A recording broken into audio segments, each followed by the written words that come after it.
Soak the sponge, then shave off a patch of the prisoner's hair and place the dripping wet sponge on their scalp. This way, their skin will be in close contact with the sponge, allowing the electric current to flow directly to the brain. Perhaps this procedure can reduce the prisoner's suffering when they undergo electrocution.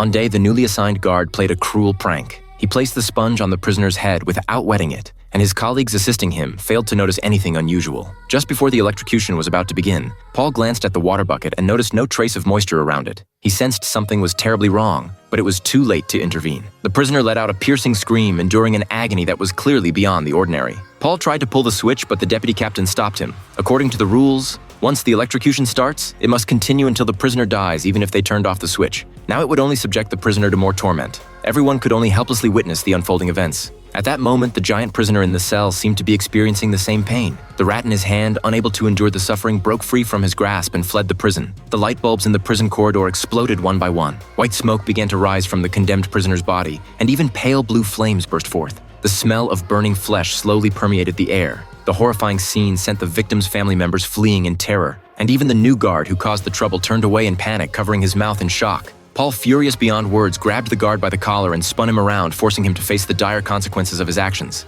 In this way, the condemned prisoner atoned for all his sins in the most agonizing manner, departing this world with deep resentment. When Paul went to check on the giant, he found him drenched in sweat and tears streaming down his face. The giant told Paul that no matter what Dale went through, being able to find release in the end was fortunate. At that moment, the giant empathized with Dale's pain, and the agony engulfed him like surging waves. Finally, the giant said he was exhausted and turned to lie down and rest, as if he had grown weary of the world's ugliness. When the police arrested him, he was holding the corpses of two little girls, crying his heart out, filled with remorse for being unable to save them. Yet he never uttered a word in his own defense. The police, without conducting any thorough investigation, hastily judged him as a murderer and sentenced him to death. Paul always believed in the giant's kindness. However, on one occasion, the giant suddenly grabbed Paul as he approached, causing the prisoners in the adjacent cells to cry out for help in fear. The giant's hand reached down towards Paul's lower body, and the lights in the cell grew brighter with the giant's agonized expression until they finally exploded with a bang. Then the giant released Paul and began to cough painfully, spewing out clumps of black insects from his mouth. The giant informed Paul that he had cured him of his stubborn ailment, and with that, he lay back down on the bed and fell into a deep sleep.